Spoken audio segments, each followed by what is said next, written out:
Minority మంత్రిగా జిల్లా incharge మంత్రిగా కొనసాగుతున్న ఫరూక్ తన శాఖకు న్యాయం చేయడం లేదని మైనార్టీ విషయంలో మంత్రి ఫెయిల్ అయినట్లుగా సమీర్ ఖాన్ ఆరోపించారు. రాష్ట్ర మైనార్టీలకు పథకాలు పంపిణీ చేసినట్లుగా కూటమి ప్రభుత్వం ప్రచారం చేసుకుంటుందని మఖాయత్ర మైనార్టీల సహాయ బోర్డులు విఫలమైనట్లుగా YCP intellectual wing spokesperson Sameer Khan విమర్శించారు.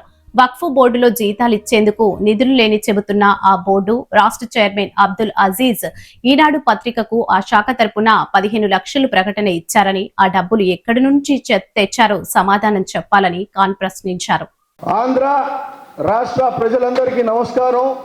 నెల్లూరు జిల్లా ప్రజలందరికీ, మన ఆంధ్ర రాష్ట్రంలో ఉన్న ముస్లిం సోదరులందరికీ అస్సలాం అలైకుం, నమస్కారం. ఈరోజు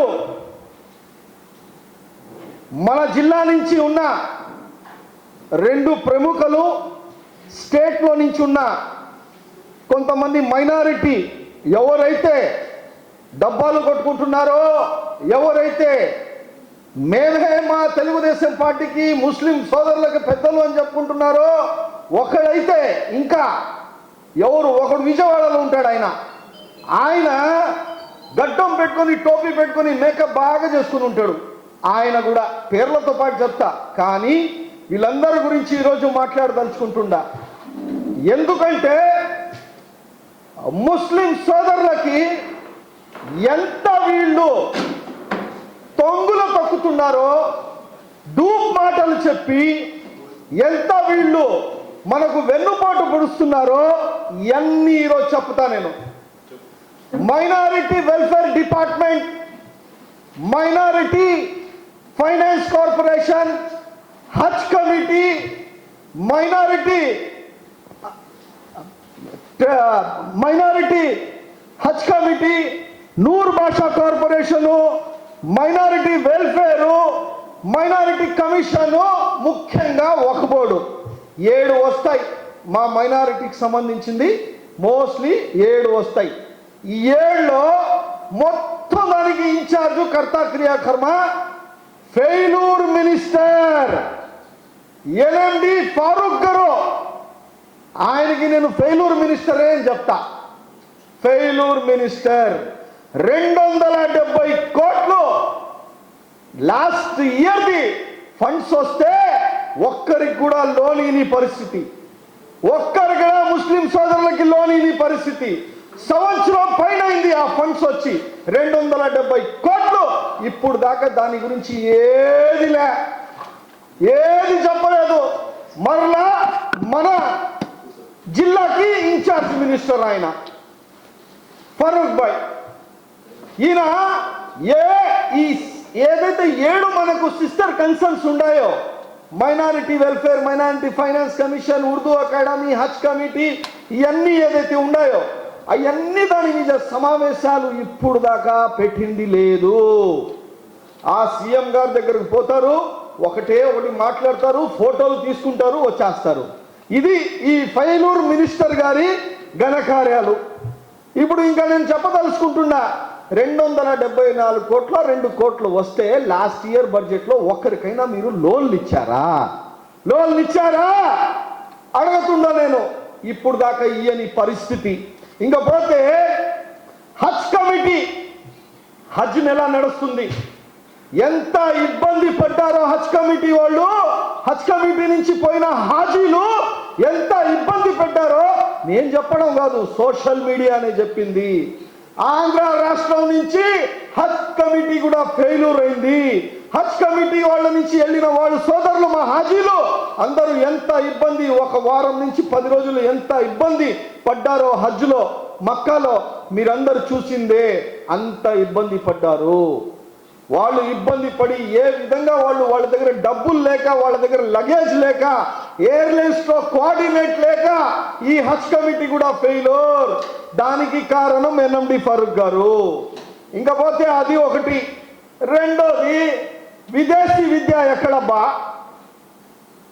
విదేశీ విద్య ఎక్కడో ఒక చోరు ఉన్నాడు, ఉర్దూ అకాడమీ చైర్మన్ ఫరూక్ షుబ్లీ అంటారు అతన్ని. అతనే నేను తబ్లీగ్ జమాత్కి పెద్ద, నేను అన్నిటికీ పెద్ద అని ఎమ్మెల్యేలు కాదని ఇతన్నే పోయి ఈ చోరు హైలీ కరప్టెడ్ ఈయన ఏం చేసేది చంద్రబాబు నాయుడు దగ్గర పోవడం, ఆయన దగ్గర నుంచి మాట్లాడడం, మేము ఇది చేసేస్తాం అది చేసేస్తాం డూపులు కొట్టడం. విదేశీ విద్య ఎక్కడ, దుల్హన్ పథకం ఎక్కడ పథకం దుల్హన్ది, అది కాక రంజాన్ తోఫా ఎక్కడ నేను అడగదలుచుకుంటున్నా. మసీద్లకి దర్గాలకి గ్రాంటెడ్ ఎక్కడ? 2 సంవత్సరాలైంది తెలుగుదేశం పార్టీ చంద్రబాబు నాయుడు గారు తొంగులో తుక్కి వచ్చింది. 2 సంవత్సరాలు అవుతా ఉంటే ముస్లింలకి ఒక జాబ్ క్యాలెండరే లేకుండా, ఒక డెవలప్మెంటే లేకుండా చేసే పరిస్థితి ఈ రోజు ఉంది. నేను అడగదలుచుకుంటున్నా, యువగళం నడిచిందా? ఈ యువగళంలో ఈ నారా లోకేష్ గారు ఎవరైతే ఆంధ్రప్రదేశ్ లో చెప్పుకుంటున్నారో తెలుగుదేశం పార్టీ వాళ్ళు, నెక్స్ట్ ఈయనే తోపు తురుము అని ఆయన ఒక ప్రామిస్ చేశాడు. ఆ ప్రామిస్ ఏంది? ఇస్లామిక్ బ్యాంకు వచ్చిన సంవత్సరంలోనే చేసేస్తాను అని. ఎక్కడ చేశాడు ఈ మనిషి అంటుండా? ఇస్లామిక్ బ్యాంక్ ఎక్కడ? ముస్లిం సోదరులకు మీరు వెన్నుపోటు పుడిచిందే కదా. ఇస్లామిక్ బ్యాంక్ ఎక్కడా? ఇస్లామిక్ బ్యాంక్ పట్టుపెట్టని పరిస్థితి. ఇంకపోతే మా జిల్లా నుంచి వక్ఫ్ బోర్డ్ చైర్మన్ గారు అబ్దుల్ అజీజ్ గారు, ఈయన totally failure. Urdu academy Farooq Shubli అనే అతను ముషాయిరాలో చేసుకుంటున్నాడు. పాటలు కచేరీలు ముషాయిరా అంటారు, దానికి జోకులు వేసుకుంటా ఉంటారు. అతను స్టేట్ మొత్తం ఉర్దూలోనే మేము రాయిచ్చేస్తాం. దీని మీద నెల్లూరు ఉర్దూలో, ఇంగ్లీష్లో, తెలుగులో, విజయవాడ ఉర్దూలో, ఇంగ్లీష్లో, తెలుగులో, గుంటూరు ఇట్లా రాయిచ్చేస్తాను అని చెప్పుకొని ఎప్పుడో చెప్పినాడు ఈయన ఈ ఫారూక్ షుబ్లీ అతను. ఈ ఫోటోలు చూపిస్తారు అని అల్లాడిస్తారు, వెళ్ళిపోతారు. ఇకపోతే అజీజ్ భాయ్ ఏంటంటే, ఎప్పుడైతే వక్ఫ్ బోర్డుగా ఇన్ఛార్జ్ తీసుకున్నారో స్టేట్ లెవెల్ ధర్నాలు ఇవన్నీ జరిగే పరిస్థితి, ధర్నాలు, మసీద్ల దగ్గర గొడవలు ఇవన్నీ జరుగుతూ ఉన్నాయి. ఆయన 15 లక్షలు పెట్టి వక్ఫ్ బోర్డు సంబంధించి 15 లక్షలు పెట్టి తాలీమే హునర్ అని పెట్టారు. కాదన్నట్లే స్వాగతిస్తూ, ఓకే నో ప్రాబ్లం, మంచిదే. అయ్యా మీరే ఏం చెప్పారు? తాలీమే హునర్ పెట్టారు కదా మీరు, 15 లక్షలు ఈనాడు పేపర్లో ఎంత పెద్ద యాడ్ ఇచ్చారు. ఆ యాడ్లో 15 లక్షలు ఖర్చు పెట్టింది, అది ఎవరు డబ్బులో మనకు తెలియదు ఇప్పుడు దాకా.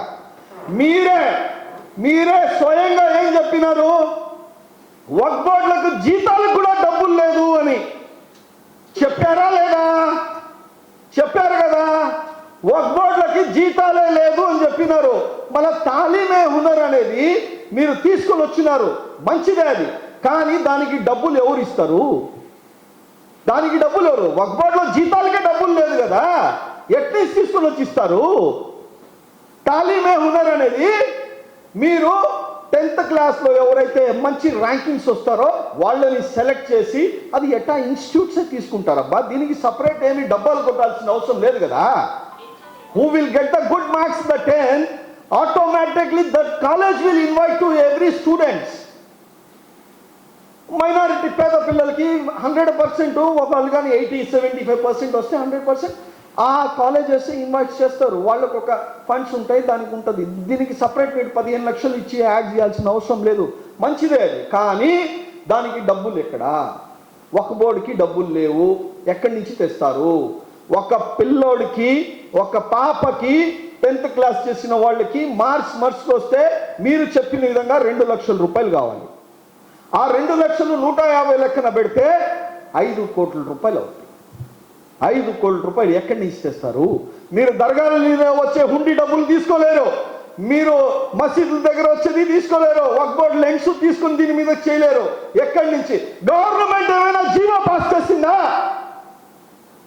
జీవో పాస్ అఫీషియల్ గా గవర్నమెంట్ ఈ తాలీమే హునర్ దానికి జీవో పాస్ చేసిందా? జీవో పాస్ చేస్తే ఎక్కడుంది? చూపించండి. ఏది లేకుండా మీరు ముస్లిం సోదరులు వైఎస్ఆర్ కాంగ్రెస్ పార్టీతో ఉందని ముస్లిం సోదరులు ఏదేదో కింద మీద పడి యాడులు ఇచ్చుకుంటా అబద్ధాలు చెప్పుకుంటా వాళ్ళకి మేము చేసేస్తాం, మేము తూపులు తురుములని ఈ ముగ్గురు ఫెయిల్యూర్ క్యాండిడేట్స్ మొత్తం గవర్నమెంటే మైనారిటీ విషయాల్లో ఫెయిల్యూర్, సూపర్ 6 లో కూడా ఫెయిల్యూర్. మీరు ఎంత డబ్బాలు కొట్టుకున్నా అజీజ్ భాయ్ కానీ ఎన్ఎండి ఫరూక్ మినిస్టర్ గారి కానీ, అదే విధంగా అతను ఒక చోరాయన ఉన్నాడు ఫారూక్ షుబ్లీ, అతను కానీ ఇంకా ఎంత మంది ఉన్నారో సోదరులు, మీరు ఎంత డబ్బాలు కొట్టినా వైఎస్ఆర్ కాంగ్రెస్ పార్టీతో జగనన్నతోనే ఉండేది, జగనన్నతోనే ముస్లిం సోదరులు ప్రయాణం ఎప్పుడు ఉండేది. వైఎస్ రాజశేఖర్ రెడ్డి గారి తర్వాత మా ముస్లిం సోదరులకు ఏదైనా చేయాలంటే అది వైఎస్ జగన్మోహన్ రెడ్డి గారితో తప్ప మీరు ఏది చేసుకోలేరు. ఫెయిల్యూర్ మినిస్టర్, ఫెయిల్యూర్ వక్ఫ్ బోర్డ్, ఫెయిల్యూర్ సిస్టర్